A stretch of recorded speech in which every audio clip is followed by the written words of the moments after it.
মাথার উপর ধরুন ছাদ না থাকলে যে মানুষের কি অবস্থা হয়। দেখাবো যে বাড়িটি দেখতে পাচ্ছেন দ্বিতীয় তলা বাড়ি, দুতলা বাড়ি কিভাবে জলের তলায় তলিয়ে গেছে দেখতে পাচ্ছেন। অবস্থা খুব খারাপ। নিচের তলার লোকেরা ত্রিপল চুরি করা নিয়ে এখনো ব্যস্ত। আমার ছিটা বেড়ার বাড়ি, বাড়িটা পড়ে সব জিনিসপত্র আমার চাপা হয়ে গেছে। শ্বাসকষ্ট, বাড়ি ডুবে গেছে, ডুবে ভেসে একদম তলা। একটু ফাঁদের কাপড় নেই, একটু বস্তার খাবার নেই। আমরা আইমা থেকে যে সহযোগিতা পেয়েছি এখন পর্যন্ত তুলনামূলক অনেকটাই যথেষ্ট। দিন থেকে আমরা এত পরেশানে আছি, প্রশাসনকে ফোন করলাম, থানাতে গেলাম, থানা বলছে আমরা 3000 লোককে পার করেছি। আরে আমাদের 15 ওয়ার্ডে 3300 ভোট, 3000 লোককে কি করে পার করেছেন? এসব মিথ্যাবাজি ধাপ্পাবাজি, 50টা লোককেও পার করেনি। এই যে ত্রিপল চোর যে উপাধিটা, এই রকম সিচুয়েশনে এরা নিজেদেরকে শুধরে নিতে পারতো। আইমার পক্ষ থেকে কিছু খাবার, শুকনো খাবার কালকে দিয়েছে, আজকে আবার রান্না করছে, খাওয়াচ্ছে। এখন মানুষের বিপদ আছে, 200টা ত্রিপল দিয়ে লুট করানো হয়েছে অর্গানাইজ করে। কিছু ছেলেদেরকে নিয়ে টানা হিঁচড়া করে দিচ্ছে, করে ডিক্লেয়ার করে দিল আমরা 2000 ত্রিপল এনেছিলাম। আমাদের এদিকে আইমাওয়ালা দিচ্ছে, প্লাস সরকারি ডিপার্টমেন্টে আমাদের কিছু নেই। ছাদে এখনো পর্যন্ত রয়েছি, বোর্ডের কোনো ব্যবস্থা নেই। লেডিস এবং ছোট বাচ্চারা অনেক লোক ওখানে ফেসে রয়েছে। আমরা আইমা থেকে দিচ্ছে। আমার অবস্থা খুব খারাপ, শ্বাসকষ্ট, বাড়ি ডুবে গেছে, ডুবে ভেসে একদম তলা। একটু ফাঁদের কাপড় নেই, একটু বস্তার খাবার নেই, একটা পয়সা ঘরে নেই। আমার বাড়ি 2 বছর ভেঙে গেছে, 2 বছর আগে ভেঙে গেল। ফের ছিটাবেড়ার একটা এরকম করেছিল, সেও উল্টে পড়ে গেল। বন্যার জলে, হ্যাঁ বন্যার জলে। এখন কোথায় আছেন? এই তো। কই আপনার বাড়ি কোনটা? এই তো, এই তো। এই যে এইভাবে ত্রিপল খাটিয়ে আছে? হ্যাঁ বাবা, দিয়েছে সরকার দিয়ে।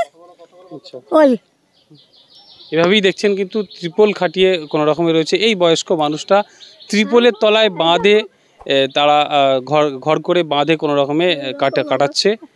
আমার একটু ঘর বাড়ির ব্যবস্থা করতে হবে আপনাদের। গ্রামের নাম কি আপনার? এই গড়পোস্তামপুর 15 নম্বর ওয়ার্ড। আপনার নাম? আমার নাম মসিয়া বিবি। 1978 সালের পর ভয়াবহ বন্যা এই 2024 সালে এসে দেখলো বাংলার মানুষ।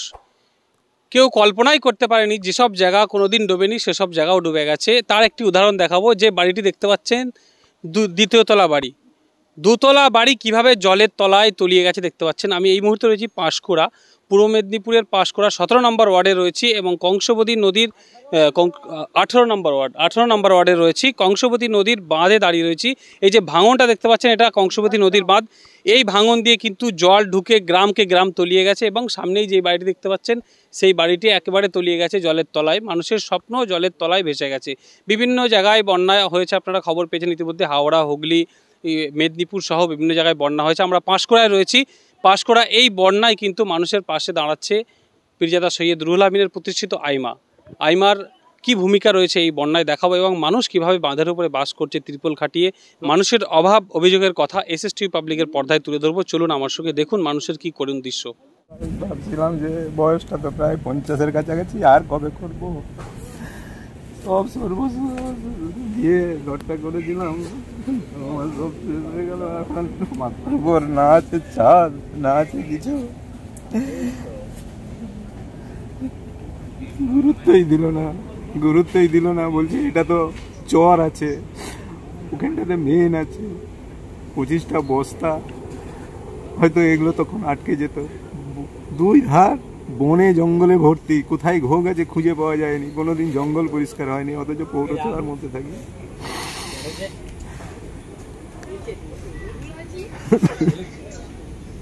মাথার উপর ধরুন ছাদ না থাকলে যে মানুষের কি অবস্থা হয়। 15 ওয়ার্ডে 3300 ভোট, 3000 লোককে কি করে পার করেছেন? এসব মিথ্যাবাজি ধাপ্পাবাজি, 50টা লোককেও পার করেনি। আর সাংবাদিক হাইলাইট হচ্ছে আমরা 3000 লোককে পার করেছি। এখানে 97-98 ফুটে 3300 ভোট, এখানে 1000 লোক বাইরে আছে, বাঁধের ধারে 1000 লোক আছে, বাকি 100 থেকে 200 জন কি 300 জন আমরা ভিতরে আছি। এখানে হাইলাইট হচ্ছে 3000 লোককে পার করছি। কোন দিক থেকে আসেন? ভিজে শরীর খারাপ, আমরা এটা দিয়ে আসছি। 1 কিলোমিটার দূরে গেছিলাম, ওখানে থল পাইনি। ওখানে আমাদের একটা বাড়ি আছে, লোকগুলো ফেসে আছে। এখন 2 দিন ধরে এরকম চলছে। এরকম নৌকা, কলা গাছ, এইসব ভেঙে ভুঙে সব কাটাকুটি করে নিয়ে যাতায়াত করতেছি। মানে কোনো রকম ভাবে যাতায়াত করছি। সরকার থেকে কোনো মোটামুটি পাইনি, সহযোগিতা পাইনি। এখন আমার বাবার শরীর খারাপ, এখন মেদিনীপুরে নিয়ে গেলাম কালকে থেকে কলা ভাড়া করে। আমার মেয়ে, আমার বোনের বাচ্চা ডেলিভারি হয়েছে, আর 4 দিনের ছেলে, তাকে মেদিনীপুরে ভর্তি করলাম। কিন্তু এত করে ফোন করে বললাম, থানাতে গেলাম, বলে আমাদের অফিসার আসেনি, কেউ নেই, ভোট নেই, কোনো কিছু পাইনি। আমার বুড়ো বাবা ওখানে ভেসে মানে উপরে আছে, একতলা ঘরে আসতে পারি, নামতে পারিনি, মানে বসে কিছু না, কিছু আমরা পাইনি সুবিধা, খাওয়া দাওয়া কিছু নেই। আইমার থেকে কালকে খাওয়া দাওয়া দিল, তাও ভিতরে কিছুটা পৌঁছালো, কিছুটা পৌঁছায়নি। যে ওখানে আমরা ছাদের উপরে ফেসে রয়েছি, যে যার ঘরে পর্যন্ত পৌঁছায়নি, যে এই বাঁধে আসছে, বাঁধ থেকে সব খাওয়া দাওয়ার চলে যাচ্ছে, ঠিক আছে। আমরা যে ঘরে যে ওখানে ছাদের উপরে রয়েছি, ছাদের উপরে লোক রয়েছে, ওনারা খাওয়ার দাওয়ার পায়নি, ন্যায্য যে লোক পাওয়ার তারা পায়নি। ওখানে ছাদে এখনো পর্যন্ত রয়েছি, বোর্ডের কোনো ব্যবস্থা নেই, বোর্ডের কোনো ব্যবস্থা নেই। লেডিস এবং ছোট বাচ্চারা অনেক লোক ওখানে ফেসে রয়েছে। আমরা জলের তলায় যে গ্রামবাসীরা রয়েছে তারা কিন্তু অভিযোগ করছে যে 3000 মানুষকে নাকি প্রশাসন উদ্ধার করেছে। তারা অভিযোগ করছে যে 3000 মানুষকে উদ্ধার করেনি, মাত্র 50-60 জনকে উদ্ধার করেছে। এখনও প্রচুর মানুষ রয়েছে। এই দাদারা এক্ষুনি কিন্তু ওই দিক থেকে এলেন, প্রচুর মানুষ ছাদে বাস করছে, আটকে রয়েছে।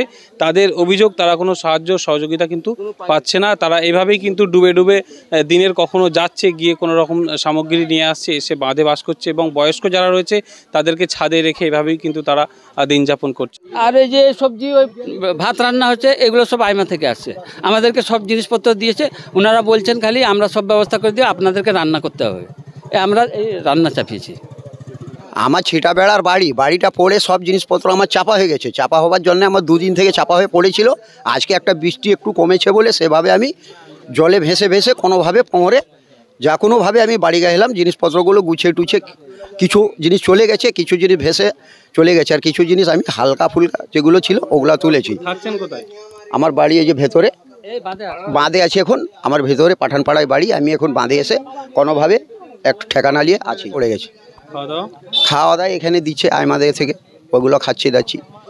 আমাদেরকে কোনো অবধি নৌকা বোট কিছু দেয়নি। আমরা কালকে বলেছিলাম একটা বোট দেওয়ার জন্য, ভিতরে আমাদের এখন 8-10টা ফ্যামিলি আছে, ওদেরকে আনার জন্য দেয়নি। লাস্টে আমরা কলা গাছ কেটে তার কলা ভাড়া করে ওদেরকে আনা হয়েছে আজকে। তারপরে যা কিছু এখন অবধি রান্না বান্না হচ্ছে, কালকে শুকনো খাবারও আমাদেরকে আইমা দিয়ে গেছে। আসছিল ওরা এখানে ফিল্ডে, আজকেও রান্না হচ্ছে, ওরা সব কিছু দিয়েছে। ওরা আবার আসবে বললো, আবার দেখবেও বলছে ওরা। সরকারি অনুদান এখন অবধি আমরা এখানে কিছু স্পটে আসেনি। আমাদের এদিকে আইমাওয়ালা দিচ্ছে, প্লাস সরকারি ডিপার্টমেন্টে আমাদের কিছু নেই, কিছু পরিষেবা নেই। সরকারি সংস্থায় কোনো কিছু সুবিধা এখানে দেয়নি, আসেনিও দেখতে, একটা বোর্ডও দেয়নি। যা অনুদান দিয়েছে এখন পর্যন্ত এইখানের কথা বলছি, আইমা দিয়েছে। টিফিন, ভাত, গ্যাস, ওভেন, চুলা, টিফিন। এবার সরকারি ব্যবস্থা যেটা আছে, পৌরসভা থেকে কিছু জল টল আসছে, মানে আমাদের এখানে আসে, স্পটে আসেনি। এক জায়গায় দেখেছি, সেখানেও রান্না খাবার কিন্তু এইভাবেই মানুষের মধ্যে বন্টন করা হবে। দেখাবো যে কিভাবে রান্না হচ্ছে। যে একটা নদীর বাঁধের উপরে রয়েছে, বাঁধের উপরে মানুষ রয়েছে ত্রিপল খাটিয়ে, সেই মানুষদের জন্য কিন্তু খাবার এখানেই রান্না হচ্ছে। এইভাবে কিন্তু বিভিন্ন জায়গায় খাবার রান্না হচ্ছে আইমার পক্ষ থেকে, এবং খাবার শুকনো খাবারও কিন্তু বিলি করা হচ্ছে। প্রচুর মানুষ এখানে রয়েছেন, বহু মানুষ ছাদেও বাস করছে, দেখতে পাচ্ছেন সেই চিত্র। একেবারে জলের তলায় চলে গেছে পুরো বাড়ি। বাঁধের গায়ে যাদের বাড়ি রয়েছে তাদের বাড়িতে ছাদের তলায় বা ছাদের উপরে বাস করছে, এবং ত্রিপল খাটিয়ে রাস্তার উপরেও প্রচুর মানুষ কিন্তু বাস করছে। এভাবে পরিস্থিতি দেখছেন এখানে। বর্তমান পরিস্থিতি সত্যি খুবই ভয়াবহ। আমরা যতটা এখান থেকে আমরা ফেস করছি, এখানে বিশেষ করে এখানে পানীয় জলের সংকট দেখা দিয়েছে, আর খাদ্য সামগ্রী। কালকে আল্লাহর রহমতে ভাইজান আমাদেরকে এখানে কিছু শুকনো খাবার আর খাওয়ার ব্যবস্থা করছেন, ধন্যবাদ দেবো আমাকে আমরা। তারপরে আমাদের স্থানীয় প্রশাসনের কিছু সেরকম সহযোগিতা পাইনি। তারপরে আমাদের স্থানীয় যে লোকাল ছেলেগুলো আছে, আমরা সেই চাঁদা তুলে কিছুটা লোককে রেস্কিউ করতে পেরেছি। এতক্ষণ আমরা বন্যা পরিস্থিতি খতিয়ে দেখলাম, ঘুরিয়ে দেখলাম কি করুণ অবস্থায় মানুষ রয়েছে, এবং আপনারা নিজেরাও দেখলেন যে ভিডিওতে মানুষের দুর্দশার কথা আমরা তুলে ধরলাম। একেবারে মানুষ কষ্টের মধ্যে রয়েছে। পাঁশকুড়া এলাকার বিভিন্ন জায়গায় বন্যা একেবারে তলিয়ে গেছে। আমরা বিভিন্ন জায়গায় দেখলাম যে আইমার পক্ষ থেকেও ত্রাণ দেওয়া হচ্ছে, এবং আমাদের কাছে খবর রয়েছে আপনারাও ত্রাণ বিতরণ করছেন। মানুষের অবস্থা একেবারে মানে করুণ অবস্থা। সেই অবস্থায় আইমা কীভাবে কাজ করছে? যে অল ইন্ডিয়া মাইনরিটি অ্যাসোসিয়েশন বা আইমা সবসময় ডিজাস্টার সিচুয়েশান বা বিপর্যয় মোকাবেলা করার জন্য আমাদের একটা টিম থাকে, সবসময় আছে। এই কাজ বিগত 14 বছরে আমাদের সবচেয়ে বেশি অ্যাচিভমেন্ট যদি কিছু থাকে তা হচ্ছে মানুষের পাশে দাঁড়ানোর ক্ষেত্রে আমরা এই মুহূর্তে পশ্চিমবঙ্গের অদ্বিতীয় বললেও খুব ভুল বলা হবে না। নাম্বার ওয়ান, যে আমরা পরিকল্পনা মাফিক আমরা একটা কাজ শুরু করেছি। আমরা বন্যাতে সবচেয়ে বেশি মানুষ, অভাবের থেকে বেশি মানুষ আতঙ্কিত থাকেন। ফলে এমন বহু ফ্যামিলি যাদের কাছে হয়তো ন্যূনতম প্রয়োজনীয়তাও কোনো অভাব নেই, কিন্তু তারাও কোথাও না কোথাও ব্যস্ত হয়ে পড়ছেন, তারাও কোথাও না কোথাও চিন্তিত হয়ে পড়ছেন। তো আমরা সবার আগে যেখানে প্যানিক যে বিষয়টা আছে, এটা মানুষের কাছ থেকে দূর করার জন্য আমাদের টিমেরা বিভিন্ন জায়গায় পরিদর্শন যাচ্ছে। তাদের কাছে এই আশ্বাস দিচ্ছি যে তাদের যে মিনিমাম যা রিকোয়ারমেন্ট আছে তা আমরা ফুলফিল করব। সাধারণত আমরা সকালবেলা একটা হালকা ড্রাই ফ্রুট ব্রেকফাস্ট দিচ্ছি। আপনারা বোধহয় দেখেছেন আমাদের বিভিন্ন জায়গায় ক্যাম্প চালু করেছি। আমাদের মেইন সেন্টার ক্যাম্প হচ্ছে দরবারে। এখান থেকে বিভিন্ন ইউনিটে খাওয়ার, আর যেগুলো একদম খাবার নিয়ে যাওয়া ভেতরে ইন্টেরিয়ার এলাকায় পৌঁছানো সম্ভব না, সেখানে আমরা ছোটো ছোটো করে ক্যাম্প করে দিচ্ছি যাতে মানুষেরা ওখান থেকে খাবারগুলো নিয়ে নেন। রান্না চলছে। এবং থার্ডলি, যেটা মোস্ট ইম্পর্ট্যান্ট, আমরা বাচ্চাদের বিষয়টাকে খুব গুরুত্ব দিয়ে দেখছি। বাচ্চারা যারা বাচ্চা ছেলে একেবারে বাইরের খাবার খায় না, মায়ের ফিডিংই তাদের চলে, তো তাদের জন্য আমরা দুধ, স্যারেলেক্স এইসব জিনিসগুলো ছোটো ছোটো পাউচ করে আমরা করছি। এবং আমরা প্রতিটি ফ্যামিলি যারা 2 বছরের ভেতরে যাদের বয়স আছে সেই ফ্যামিলিগুলোকে আমরা চেষ্টা করছি যে 1.5 লিটার করে দুধ প্রোভাইড করার জন্য। আমাদের এগুলো ডেটা সংগ্রহ হচ্ছে। অলরেডি আজকেও প্রায় 100 ফ্যামিলিকে আমরা এটা প্রোভাইড করেছি। কিন্তু এখন বিস্তীর্ণ এলাকা, প্রায় 50-60 হাজার ফ্যামিলি এফেক্টেড এই বন্যাতে। ফলে আমাদের এই মুহূর্তে এত বড় ক্যাপাসিটি নেই যে আমরা 50-60 হাজার ফ্যামিলিকে আমরা সার্ভ করব। তবে আমাদের প্রাইমারি ইয়েতে আমরা 10,000 একদম মূল এফেক্টেড এলাকাগুলোতে টার্গেট নিয়েছি। এবং গত 2 দিনে আমরা প্রায় 2-2.5 হাজার ফ্যামিলিকে আমরা অলরেডি সার্ভ করেছি খাবার। আগামী 2 দিনে আমরা এটাকে লক্ষ্যে পৌঁছে যাব। নাম্বার 4 হচ্ছে যে আমরা মেডিকেল টিম রেডি করেছি। এখনও মেডিকেল টিমের সেরকম রিকোয়ারমেন্ট নেই। আমরা আমাদের পেজ থেকেও অফিসিয়ালি আমরা জানিয়েছি যারা ক্রনিক ডিজিজে, যাদের কোনো মেডিসিনের কোনো ডিজাস্টার হলে আমাদের টিম প্রতিটি বন্যায় আমরা প্রায় 200 ছেলেকে ভলেন্টিয়ার হিসাবে পাঁশকুড়া থানার জন্য এনগেজ করেছি। তারা গিয়ে হোয়াটসঅ্যাপে আমাদেরকে পাঠিয়ে দিলেই আমরা তাদের মেডিসিনগুলো বাড়িতে পৌঁছে দিচ্ছি। গতকাল পর্যন্ত আমাদের নৌকা ছিল না, আজ থেকে নৌকাগুলো আমরা এনেছি এবং কিছু বোটও আনানো হয়েছে। হ্যাঁ, তারা কষ্টে আছেন, আপনারাও দেখেছেন, আমরাও, কিন্তু এই কষ্টেতে আমরা কিছু করতে পারি না। যতটা এলাকাকে সুস্থ রাখা যায় আমাদের ছেলেরা সেই বিষয়ে কাজ করছে। তার একটা অভিযোগও করছে যে প্রশাসনের পক্ষ থেকে সেভাবে সহযোগিতা পাচ্ছে না। দেখুন, প্রশাসনের 2টো কারণ আছে। আমি অর্গানাইজেশন চালাচ্ছি, প্যারালালি আমরা একটা ছোট সরকার যেভাবে চলে আমরাও সেভাবেই চলছি। প্রবলেম হচ্ছে, ধরুন, যদি সদিচ্ছা না থাকে, টপ টু বটম যদি সবার মধ্যে এই ভাবনা না থাকে যে আমাদেরকে কাজ করতে হবে, ততক্ষণ পর্যন্ত সরকার কখনো ভালো হবে না। উপর থেকে নিচে পর্যন্ত একটা করাপশানের যে চেন আছে তৃণমূলের বা প্রশাসনের, এই করাপশানের চেনের জন্য সরকার যদি ওখানে 10 টাকা দেয়, এটা নিচে এসে 4 আনায় দাঁড়াচ্ছে। ফলে বন্যা হয়ে যাওয়া মানে কিছু লোকের লুটেপুটে খাওয়ার ব্যাপার। এবং এই ফলে সরকার হয়তো সাফিসিয়েন্ট ফান্ড, গাড়ি আসছে 200টা ত্রিপল দিয়ে। আমরা জানি এই পাঁশকুড়া এলাকায়, আমি নাম বলবো না, এখন মানুষের বিপদ আছে, 200টা ত্রিপল দিয়ে লুট করানো হয়েছে অর্গানাইজ করে।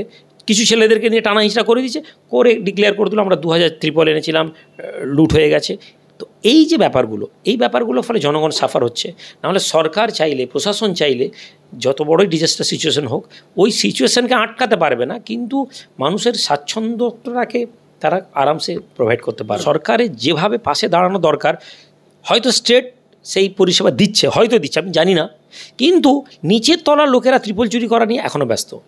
এই যে ত্রিপল চোর যে উপাধিটা, এই রকম সিচুয়েশানে এরা নিজেদেরকে শুধরে নিতে পারতো, এরা মানুষের কাছে, কিন্তু সেই ত্রিপল চোর, সেই 2টো ত্রিপল দিয়ে 4-6টা ত্রিপলের হিসাব, সেই বেছে বেছে যাদের প্রয়োজন নেই তাদেরকে দেওয়া, যারা বন্যার পানিতে ডুবে গেছে ওখানে তো যেতে পারছে না, বাঁধের উপরে যারা ভিতর এলাকায় আছে ওখানে যাওয়া, তারা এগুলো করছে না। আর সবচেয়ে বড় প্রবলেম, জনগণকে বলবো, এই জনগণেরা আবার ভোটের টাইম ভুলে যাবে, এরাই আবার 500 টাকার বিনিময়ে ভোটটা দিবে। প্রবলেমটা হচ্ছে যে একটা সমাজ পরিবর্তন করতে গেলে যেমন জনগণকে পরিবর্তন হবে, শুধু সরকার পরিবর্তন হলে হবে না। যারা 500 টাকার বিনিময়ে ভোট বিক্রি করি আমরা, আমাদের জন্য তো আমরা এটা আশা করতে পারি না যে একজন ভালো স্বচ্ছ প্রশাসক আসুক। যদি আপনি আপনার ভোটটা স্বচ্ছ, মানে সঠিক সংগঠনকে, সঠিক রাজনৈতিক দলকে দিতেন, যারা ভোটের বিনিময়ে সঠিক ব্যক্তিকে দিতেন, তাহলে দেখতেন হয়তো এই সিচুয়েশনটা হতো না। শুনলাম গতকাল নাকি আপনাদের সঙ্গে তৃণমূলের ত্রাণ বিতরণ নিয়ে সমস্যা হয়েছে একটা। হ্যাঁ, এরকম ঝামেলা হয়েছে শুনেছি, আমিও দেখেছি ভিডিওটা। অ্যাকচুয়ালি শুনুন, বলে না যে মুসলিমকে আটকানোর জন্য মুসলমানেরই দরকার, এরা একেবারে নিচু গ্রাউন্ডের, ঠিক আছে। আমি তৃণমূলের একজন লিডারকে ফোন করলাম, বললো না আমাদের তো কর্মী না, সে নিজেকে তৃণমূলের কর্মী হিসাবে ডিক্লেয়ার করছে। ফলে কী হচ্ছে, এগুলো একটা হাইলাইট হওয়া। তবে আমি এটা মনে করি যে এই ক্ষোভ যারা এই অশান্তি করেছেন তাদেরও একটা লজিক আছে। এরা সিস্টেমটা জানে না। আমাদের একটা সার্ভে টিম পুরো এলাকায় ঘুরে বেড়াচ্ছে, সব জায়গায় হয়, কিন্তু তারা 2 বা 3 বার সার্ভে করছে কী অবস্থা জানার জন্য। এর ফলে এটা ইন্টেনশনালি, কারণ তৃণমূল এই পরিষেবা দিতে পারবে না, ফলে ওই এলাকার পুরো যে এলাকার লোকেরা সেরা আমাদের পুরো আইমা এবং আমাদের সাথে একেবারে দরবারের খুব কাছের লোক। ফলে 1-2 লোক বিক্ষিপ্তভাবে অশান্তি করেছে, কেননা তারা দেখছে যে তৃণমূলের কোনো পরিষেবা ঢুকতে পারবে না, তৃণমূল যাবে না, পরবর্তীকালে আমরাই হয়তো ভোট চাইতে যাব লোকের কাছে। ফলে আইমা যদি প্যারালালি এত কাজ করে দেয় তাহলে আমাদের দাঁড়ানোর জায়গা নেই। কিন্তু যে এলাকায় হয়েছে সেই এলাকার মানুষ একেবারেই আমাদের খুব ক্লোজ লোক, ফলে এলাকার কোনো লোকের সমস্যা নেই, বরং ওখানে আমাদের ক্যাম্পও চলছে। এবং ওই ছেলেটিও ভালো ছেলে, আমাদের সাথে পরিচিত, কিভাবে মাথায় হয়েছে। কেউ বলছে যে তৃণমূলের লিডাররা ওকে উত্তেজিত করে করিয়েছে, এরকম বিভিন্ন কথা। তো আমি এটা মনে করি না, এত বড় সংগঠন চালাতে গেলে এরকম 2-1টা বিক্ষিপ্ত ঘটনা ঘটবে, ওগুলোকে নিয়ে কোনো মাথা ব্যথা নেই আমাদের। আপনি এত কম্পিটিশন করে ত্রাণ বিতরণ করছেন, আপনার তো রাজনৈতিক দল রেজিস্টার হয়ে গেছে, সামনে ভোট রয়েছে, সেরকম কোনো পরিকল্পনা রয়েছে? না দেখুন, বন্যা তো আর আমি করাইনি যে আমরা ত্রাণ সবসময় আমরা দিই। আমি আগেই বলেছি যে আমাদের আইমার বৈশিষ্ট্য হচ্ছে, AIMA one of the best organization of West Bengal, যে আমরা ডিজাস্টার সিচুয়েশনটাকে আমরা খুব বেশি চ্যালেঞ্জিং হিসেবে গ্রহণ করি। আপনি বলার জন্য বলছি না, আপনি গিয়ে ঘুরে দেখুন। আপনারা তো জাননি অলরেডি ন্যাশনাল হাইওয়ের একটা সাইড ডুবে গিয়েছে, ওখানে আমাদের টিম এখন যাবে। এই মুহূর্তে 500 ফ্যামিলিকে আমরা প্রোভাইড করব খাবার, এবং আগামীকাল ওখানে আবার একটা নতুন করে ক্যাম্প চালু হবে, যেখানে 5 থেকে 700 লোককে কনস্ট্যান্ট খাওয়ানোর ব্যবস্থা করা হচ্ছে। ফলে এটা ভোটের সাথে কোনো সম্পর্ক নেই, বরং পঞ্চায়েতে তো আপনি সিট পেয়েছেন, আবার সামনে ভোট আসছে, সেদিকেও লক্ষ্য রয়েছে কি? এইটা না, লক্ষ্য তো শুরু থেকেই আছে, কিন্তু এটার সাথে এটা গুলিয়ে ফেললে কি হবে, মানুষ মনে করবে যে রাজনীতির জন্য এগুলো করা। অবশ্যই আমাদের তো লক্ষ্য, আমরা তো বারবার বলেছি যে আমরা রাজনীতিতে আসি, তবে আমাদের রাজনীতি আসা কোনো রাজনৈতিক দলের উপকার করার জন্য নয়। আমরা যেদিন মনে করব যে হ্যাঁ সমাজ মনে করছে যে একটা অল্টারনেটিভ আমাদের প্রয়োজন আছে, তখনই পঞ্চায়েতে আমরা কিছু জায়গায় এক্সপেরিমেন্ট করেছিলাম, ভালো রেজাল্ট পেয়েছি। পাঁশকুড়া পৌরসভা, হলদিয়া পৌরসভা আমাদের টার্গেটের মধ্যে আছে, এটা শুরু থেকেই আছে, বন্যা হওয়ার আগেও। ফলে আমরা ওই জন্য কাজ করছি এটা নয়, কাজ তো আমরা সবসময় 14 বছর আগে তো রাজনীতি ছিলাম না, তখনও আমরা কাজ করেছি, আজও করছি। পরবর্তীতে লড়াই চালিয়ে যাবেন রাজনৈতিক দিক থেকে? ত্রাণ এখন সাইডে, কিন্তু সামনে ভোট আসছে, এখন মানুষ বিপদে আছে। এই মুহূর্তে যদি পলিটিক্যালি কথা বলি আমরা, এটা কোথাও না কোথাও এটাও পলিটিক্স। আমরা মানুষের পাশে কাজ করছি, এটাই কথা। ত্রাণ নিয়ে আমাদের কোনো গ্যাপ থাকলে বা আমাদের পরিষেবা নিয়ে কোনো গ্যাপ থাকলে আপনারাও সার্ভে করুন বা আমাদের পরামর্শ দিন, আমরা এর উপরে কথা বলতে চাইছি। ত্রাণ রাজনীতি নিয়ে আজকে কোনো কথা না। একদমই আমরা কথা বললাম রুহুল আমিন, যিনি আইমার সুপ্রিমো। আমরা আইমার আজকে ত্রাণ বিতরণের কর্মসূচি বিভিন্ন জায়গায় ঘুরে দেখলাম এবং পাঁশকুড়ার বন্যা পরিস্থিতি আপনাদের সামনে তুলে ধরলাম এতক্ষণ। আর কথা বললাম পেরিয়াদা শহীদ রুহুল আমিন, যিনি বিভিন্ন জায়গায় ক্যাম্পেনিং করে এবং বিভিন্ন তাদের কর্মীদেরকে পাঠিয়ে এই বন্যা যে বিপর্যয়, এই বিপর্যয়ের মোকাবিলায় তারা কিন্তু সুষ্ঠুভাবে পরিচালনা করছেন। দেখতে থাকুন, সঙ্গে থাকুন এসএসটিভি পাবলিক। আমি আপনাদের সঙ্গে এতক্ষণ ছিলাম আরিফুল ইসলাম।